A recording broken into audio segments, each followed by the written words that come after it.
Hello YouTube. So tonight I thought I would make a video. Well, I guess perhaps stating the truth, because every video on YouTube that I've seen that talked about this topic have been so wrong. Especially the horrible Watch Mojo list of the top 10 progressive rock bands. That's one of the worst lists, if not the worst list I've ever seen of anything ever in history. So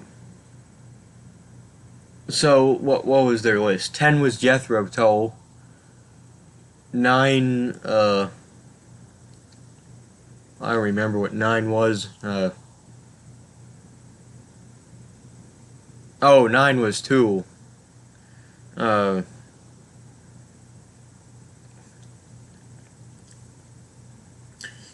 was Emerson, Lake and Palmer. And 7 was some stupid new band I never even heard of. Coheed something, I don't know. Something stupid. 6 was King Crimson. Yes, 6, King Crimson. 5 was Yes.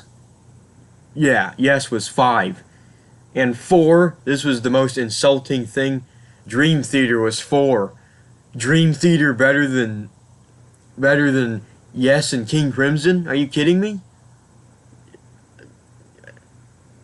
You gotta be fucking kidding me. Dream Theater? And then 3 was Genesis, and 2 was Rush. Come on. Rush isn't better than Genesis and King Crimson and Yes. And 1 was Pink Floyd. I don't even think Pink Floyd is that much of a prog band, to be honest with you. Nick Mason couldn't even play weird time signatures, first of all.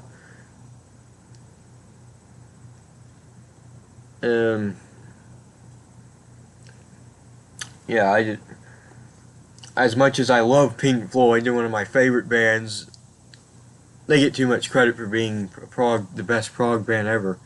I mean, come on, man. Nick Mason admitted he can't even play those weird time signatures, so what gives? So yeah, worst list I ever seen of anything. I mean, where's Van der Graaf Generator? They're one of my top favorites. What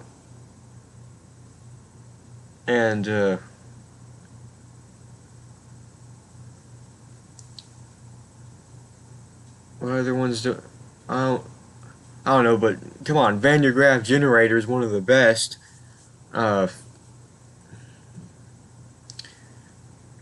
So I'm gonna tell you what the real greatest prog bands are. I don't know if I didn't make a list or anything, but I'm sort of gonna go.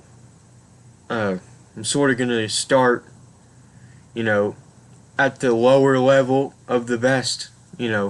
Like not quite the best, but they're near the best. And then at the end, I'm gonna tell you who I think is the greatest, most complete prog band. So I'm gonna start out with the bottom tier, the Hall of Shame of prog bands. Prog bands I can't stand. Oh, where do I start? I'm just gonna say I like metal and I like prog, so I should like progressive metal, shouldn't I? Well, I don't. You know why? Because it sounds too pretentious for me. There's too much too much of that shit. I don't like that. I don't like the people playing their instruments to sound like they're trying to show off. I like them to play their music just straight through without, screwing around and trying to make yourself look better than everyone else. Like, I'm gonna get to that. So pretty much, I can't stand any new prog really. I like some of the like Urban Nomad. I've heard a couple of their songs. They're pretty cool. Um, they did the whole jazz thing. I like that. There might be some underground ones that are good, or some that I don't know about that are mainstream, but the ones I've heard, like, uh, not a fan of Steven Wilson or, all that stuff, and Porcupine Tree, Spock's Beard, then there's Tool, which I like Tool better than most other modern prog bands. Just the thing about them is they do the whole filling up an 80-minute album full of music. I don't like that. I like albums that are 35 to 50 minutes. Unless it's a double album. Like I can listen to The Lamb Lies Down on Broadway and The Wall and, Tales from Topographic Oceans, all that stuff. But when some bands just make albums too long, like 79, what's it called, Laserless by Tool, it's like 79 minutes. It just goes on, I mean, other band, even Metallica. I love Metallica, but Load has a few songs I can do without. Like, I know this is off the topic, but I'm just gonna, like, Cure and Poor Twisted Me and Wasting My Hate and Thorn Within. Those are mediocre songs. And, songs on Hardwired that I can do without, and songs that can be shortened on Death Magnetic. But that's beside the point. Some bands do that thing where they like to fill up a whole CD full of music and filling it up with nonsense. I mean, some good prog bands have done their share of doing that. I mean, a couple Yes albums did it where they were longer than they had to be. I'm really glad Fly From Here by Yes was only like 47 minutes or something, because, it's a pretty much perfect album the way it is. Same thing with Heaven and Earth. I didn't like that one as much, but, it was still a decent album for 55 minutes or so, 56, however long it is. And We Can't Dance by Genesis. That one's like 71 minutes, and I quite like it for a 71-minute album. The Division Bell, that one has a few iffy songs for me, but it's still a good album for a 60-something minute album. But back to what I was saying, they make the albums, some bands make albums way too long. I like filler songs.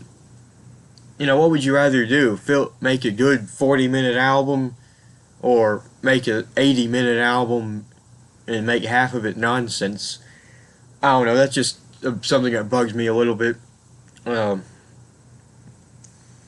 But anyway, the band I have the biggest problem with, there's probably worse bands than this band, but I just can't stand this band for the most part. This band is Dream Theater. Yes, I don't like Dream Theater.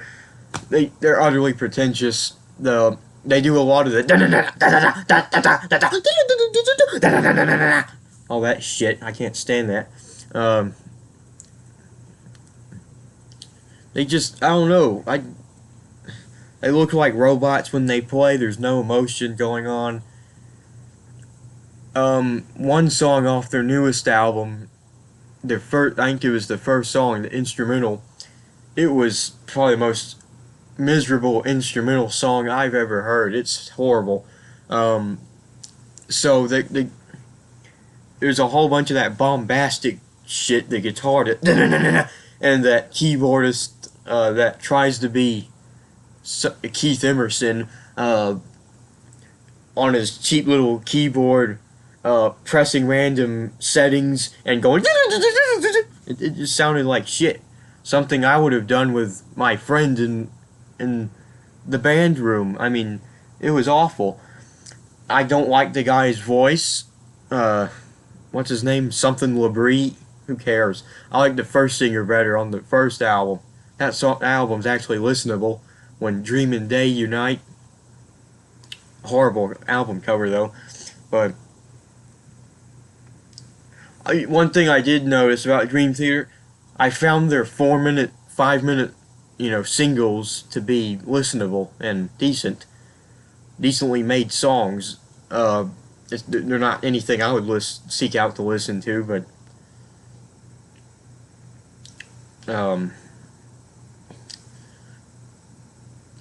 when they do the long epic stuff and try to do concept albums, it's just it's just miserable, the most miserable thing ever. I can't that album everyone goes on about. What is it called? Metropolis Part 2, Scenes from a Memory. I mean, the name itself sounds pretentious. I mean, that album is complete shit. I mean, it's horrible. I don't like it at all. I gave it 1 star on that review I did of it. That even sounds generous. I could have gave it 0 or half a star. Yeah, I don't like Dream Theater. Sure, John Petrucci's a pretty good guitarist, but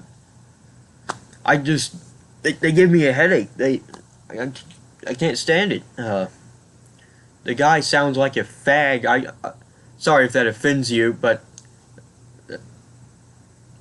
that's what it sounds like to me, man. I have nothing against fags, but you know what I'm saying. But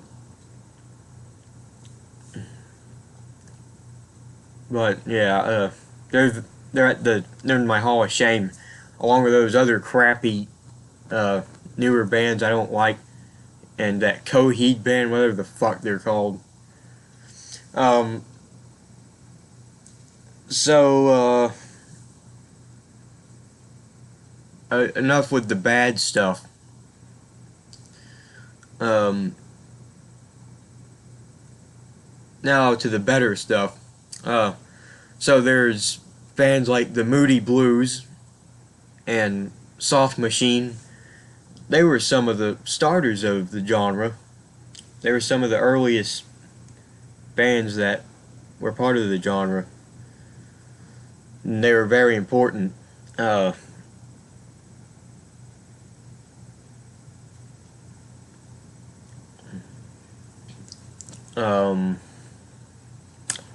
course, I think the Beatles had a little bit to do with it. I think Sgt. Pepper was a big album, influenced a lot of bands at the time. And then later, I think the Abbey Road medley did influenced a lot of people. Made the songs that ran together.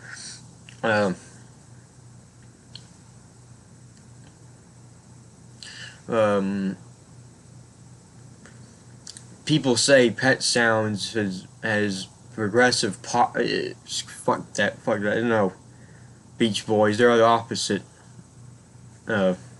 Shouldn't even be brought up in this video, but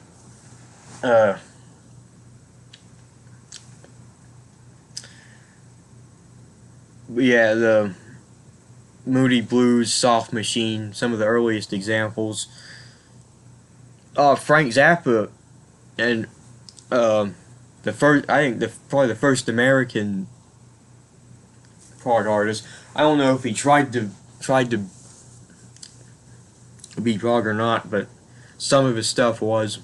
Um, um, yeah, Frank Zappa, Mothers of Invention. Uh, they were one of the earlier ones. Yes, Pink Floyd, even though they're not that they were a progressive band, but the music wasn't, it wasn't prog really. Um,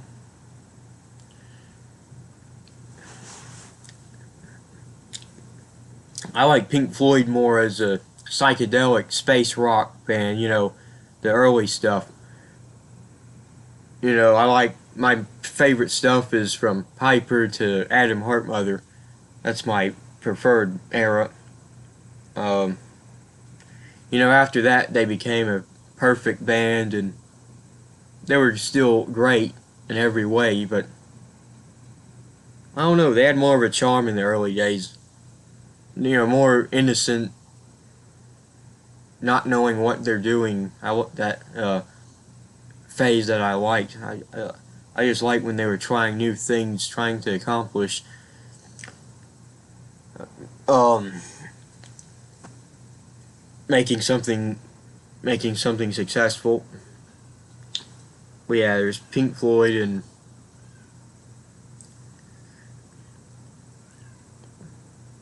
um,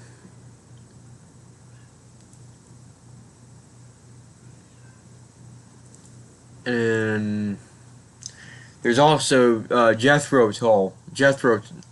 Now I guess I'm starting my somewhat countdown, but I'm not really a countdown.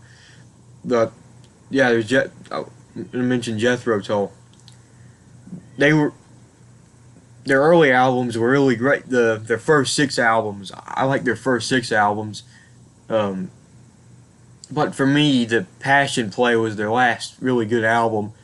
Uh, After that, I'm gonna sound crazy for this, but it they started almost sounding like country-ish. I don't know why, but it's what it sounded like. Some of their stuff after Passion Play, sounded like country to me, and they're British, so I don't know. He just has a country voice to me. And the later albums, I didn't really get into the later stuff, but I like the first six albums, but I didn't get into the later stuff. Um,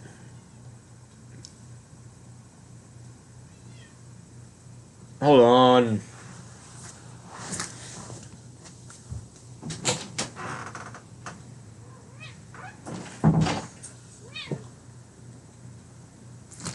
Uh,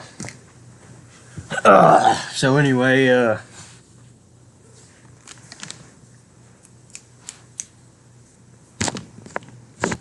anyway, yeah, I like Jethro Tull. I think Jethro Tull, they're distinctive because Ian Anderson playing the playing the flute, making that a lead instrument. I think that was pretty cool. Um,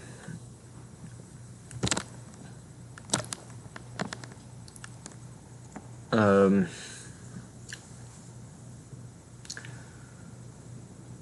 yeah, I'm really only into their first six albums. Um, and then there's Soft Machine. I really like their first album and their second album. Everyone likes the third album the best, and it might be the best, but I don't know. They became an instrumental band. That was cool, but the main guy left, and the last album I don't think had any original members. So, and then there's Gentle Giant. I like Gentle Giant. I'm not familiar with everything they did yet. They're a band I'm still listening to, but I like what I hear. They're probably going to be one of my favorites. I love their first album. Um, and other songs I heard by them. And there's Supertramp. I'm not into. I'm not familiar with all their stuff either, but what I've heard was cool. And Electric Light Orchestra and they Electric Light Orchestra is pretty different too because you know the orchestra. Uh, um, you you notice all the bands I'm saying I'm like are the British ones. I don't really get into the American prog, and there's only two people I really like that are American, and there's Frank Zappa slash Mothers of Invention, and well, the other one isn't even really American. They're Canadian. Rush. Yeah, I love Rush. I don't classify him with King Crimson though, and all those bands. Uh, 2112 is overrated. I don't know why everyone likes it so much. The side one's great, but side two, I don't know. It's not a prog album. It's just a rock and roll album. I don't get what the fuss is. Um, you know, their first album wasn't that good. It's just a Led Zeppelin ripoff. Fly By Night was good, way better than the first album, and Caress of Steel was good. I like it. I like that better than 2112, to be honest with you. I think when they really started, you know, they were really onto something when they did Farewell to Kings, and Hemispheres is right when they found their. That's when they did their prog masterpiece. That's their prog masterpiece, Hemispheres. It's just a great album. A lot of people say it's their best. I wouldn't argue. It could be their best. It's the best album of their prog years. And then Permanent Waves. Yeah, that one was good. Moving Pictures, just a perfect album. Moving Pictures, well balanced. Their last album that has at least some prog-ish moments. Signals, Grace Under Pressure are more new wave-ish, and those are some of my favorite albums. I love the 80s stuff the best. Well, earlier 80s stuff. Power Windows I like, but it wasn't as good, and Hold Your Fire and Presto, and the 90s stuff to the 2000s. I didn't really get into that much. A few songs I liked here and there, but when they quit using the synths, I said, okay, I don't need to hear this again, or that much again. But yeah, I'm pretty familiar with Rush. They're one of the first of these bands I got into. In fact, they were the second one, I think, after Pink Floyd. Those are just beginners bands for prog. I even think some of what Queen was doing was a lot pretty prog, like their first two albums, and even Sheer Heart Attack I think was a progressive album, even though it was all short songs. And Night at the Opera, one of the most complete, greatest albums of all time I ever heard. Queen is in my Hall of Fame now, by the way. A lot of bands have made it in my Hall of Fame. The Who also made it.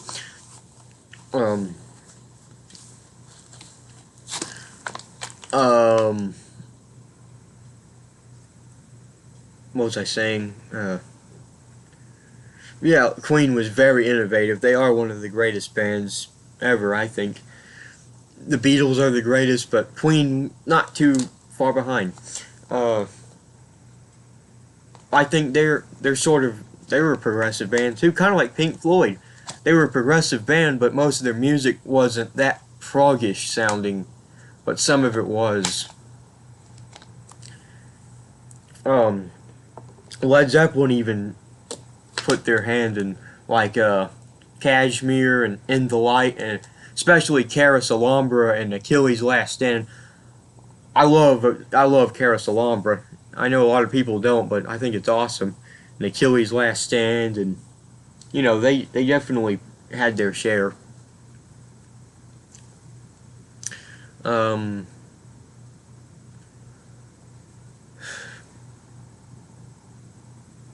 I mean, but yeah, it's mainly British stuff I like. It's it can only be done by the Brits for the most part. Now there's also um, there's Styx. Uh, Styx is okay, but they do seem like a. I hate saying this. It's so mean. I'm sorry to say this, but it really sounded like a pale imitation of, the other British bands, prog bands of that time. The Come Sail Away, good song, but that's what it sounded like when I heard it the other day on the radio. I was like, oh, that's what I must have been listening to too much of this type of music. But uh, oh yeah, and back to the prog metal thing.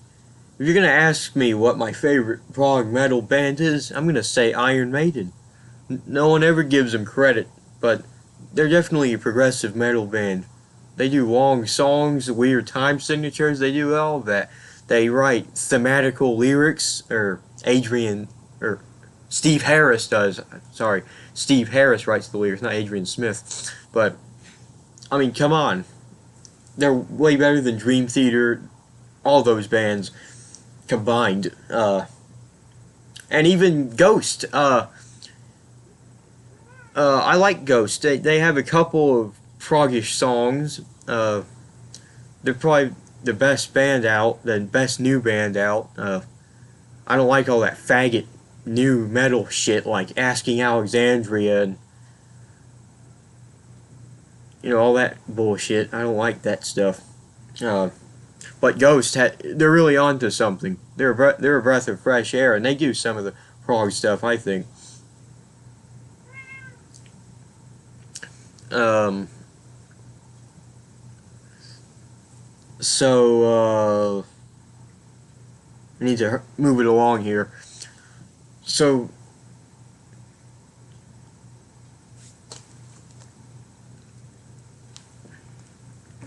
So I talked about all. Yeah, I mentioned all the ones so far. So now we're gonna get to the nitty gritty here. What I think are the top 5 prog bands. Now I don't know if I can make a particular order, but I'm just gonna say Emerson, Lake and Palmer.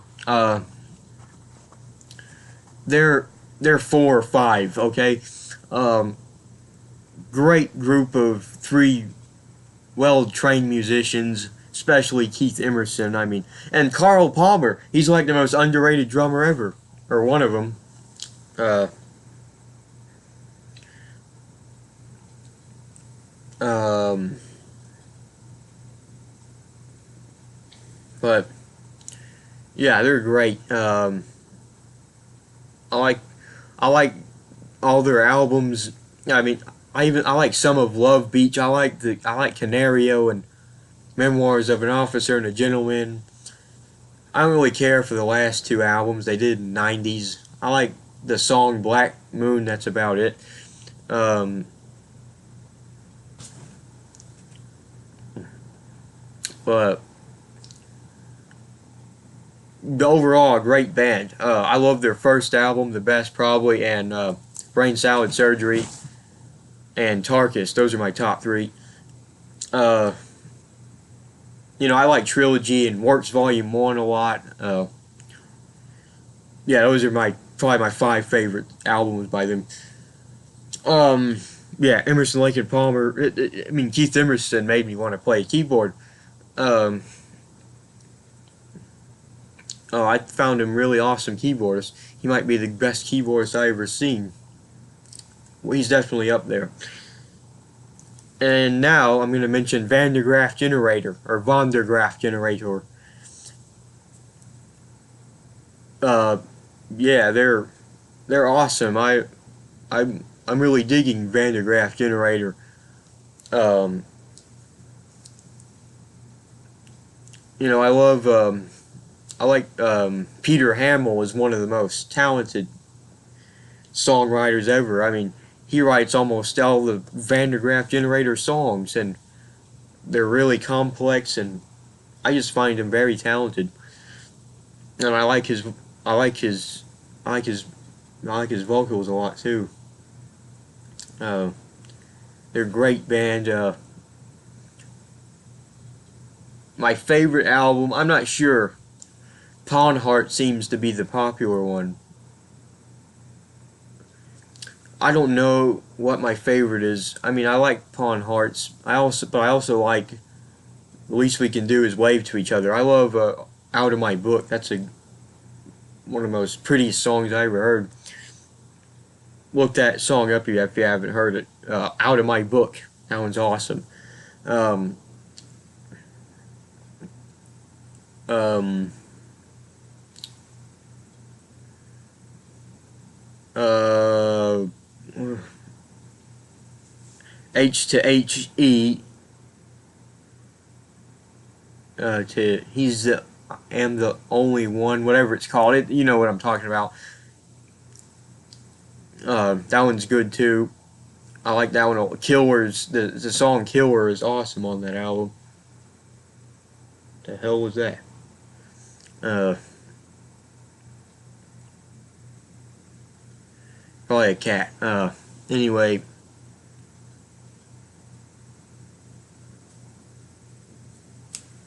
what was next? Oh, Pawn Hearts. God Bluff was awesome too. I like that. It's a nice little short album, 4 long songs. It gets to the point. You see, if this came out nowadays by a new band that likes to that squirt a bunch of music on a CD, it would be overblown. But you're saying AJ, Yes did this. Tales from Topographic Oceans, 4 long songs. Well, they're allowed to do it. They they they started the they were they were some of the people that started this whole thing, so they're allowed to do whatever they want. You see, these newer bands, they don't have a say in anything. Uh,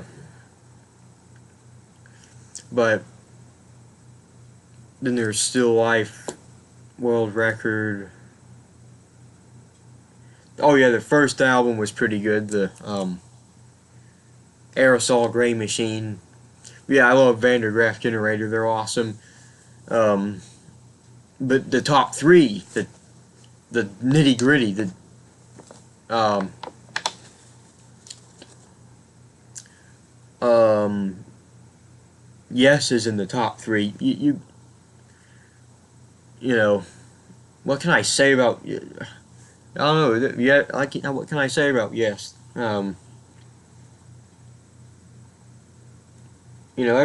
Every member that joined the band brought something new into the band. It seemed like. I mean, Tales from Topographic Oceans is my favorite Yes album, and to my top 10 albums of all time, actually. Um, Close to the Edge is awesome. Relayer.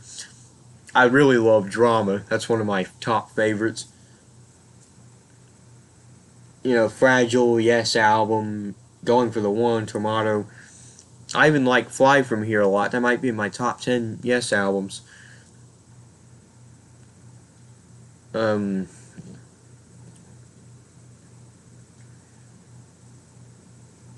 but yeah, you get the picture. They did a lot of great stuff. Very influential.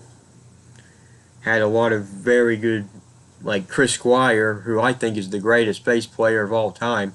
He was the first one to make the bass a lead instrument, like a lead guitar almost. If it wasn't for him, they wouldn't get Geddy Lee or Les Claypool, any of those guys. Um, John Anderson, one of the best vocalists. I mean, it's filled. Steve Howe. It's filled with talent. The band. Uh, and Bill Bruford, one of my favorite drummers. Yeah, yes, awesome. Awesome band. Now I'm going to mention Genesis. Hey, what can I say about Genesis? I like anything they did, whether it be Peter Gabriel or Phil Collins.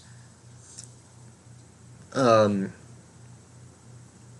every member that joined the band brought something new, just like, yes, like Phil Collins and Steve Hackett, who I think is one of the best guitarists ever. Um, yeah, Genesis is just, they're definitely in another league than a lot of other prog bands. Uh, they have one of the most consistent discographies, and you know, I mean, Selling England by the Pound, Foxtrot, Nursery Crime, The Lamb Lies Down on Broadway, Trick of the Tail, Wind and Wuthering, um, Trespass. I mean, even Invisible Touch one is a great album. It's awesome. Even Invisible Touch and Abacab. I mean, you can,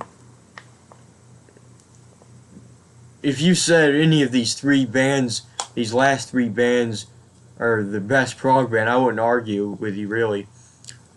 Even if you said Van der Graaf, Generator, or maybe even Emerson, Lake and Palmer, I wouldn't argue with you really. But you know, my favorite prog bands always change between those few bands I just said. But we haven't got to what I think is the most complete and greatest. They helped. They brought the prog genre into the limelight, into the public eye, if you will. This band is King Crimson, or should I say the 15 or so different bands that were King Crimson. Robert Fripp, the Crimson King. I mean, what can you say about King Crimson? This is probably the greatest prog album of all time. People say Dark Side of the Moon is. That it might be the greatest concept album, but I mean, this is so complete. It has the time signatures. It has the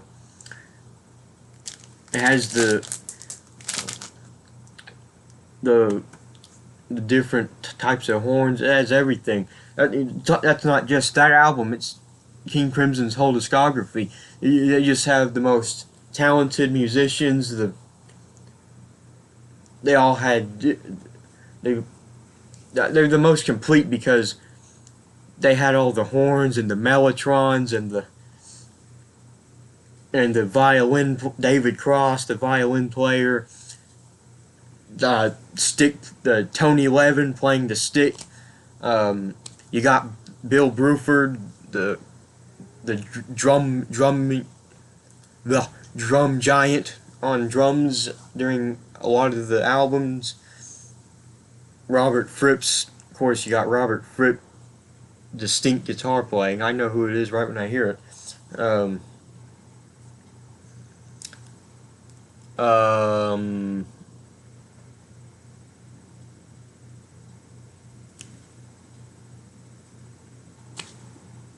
And then, of course, you get the vocalists. They had so many great. You get my man Greg Lake. I love Greg Lake. And the great John Wetton. You gotta love John Wetton. His voice. Yeah, he has one of the best voices ever. And Greg Lake. I mean, even Gordon Haskell and Boz Burrell. I like them too. And Adrian Belew, you can't forget him. I like that period, the Adrian Belew and Tony Levin period, the Discipline. I like that. And I even like the new guy, Jacko, whatever his last name is. I think he does a good job. But I think you can't get more complete than King Crimson when it comes to prog. I mean, right now they're probably my favorite band, but I can't, you know me, I alternate between, sometimes Yes is my favorite band, sometimes Genesis is my favorite, and sometimes, you know, other bands are my favorite, but I just think they're the most complete and accomplished and greatest prog band there ever was. They influenced they influenced everyone, really, that was in that genre of music. They're what the Beatles were to rock. They were the prog, just like and just like how the Beatles were to rock, Black Sabbath was to metal. I mean, it's the same ballpark. Um, you just can't beat those top 5 bands when it comes to prog. Yeah, I'm pretty sure I mentioned everyone. Oh yeah, by the way, King Crimson's best album. I mean, this is probably the most complete one, but you could say this is the best. You could say Lark's Tongue is the best. You could say Red is the best. Discipline, even to some people. I mean, it's not my favorite, but it's up there probably. Even Lizard and Islands and Starless and Bible Black. I even love Beat. You know, they have such an extensive discography. You never get tired of listening to them because so many different singers and players. Each album brings something new, and each member brings something new. That's the lasting power of King Crimson. And you know, like all hail Robert Fripp, the Crimson King. You know, you could call him. Some could call him the King of Prog almost. Oh, and let's not forget Peter Seinfeld. He did some great lyrics too he wrote some great lyrics too for the band. Can't forget him. And he did a lot of great artwork. But anyway, that's my, I don't know what you want to call this, my long rambling about prog bands and who's the greatest prog bands or whatever. So I hope you got some use out of this video. If there's any prog bands you recommend me listening to, then tell me in the comments. If you don't agree with some of the stuff I say, I don't care. It's my opinion. But anyway, that's all I'm gonna say. To prevent any further rambling, I'm gonna leave you guys. Thanks for watching this. See you on the next video. Goodbye.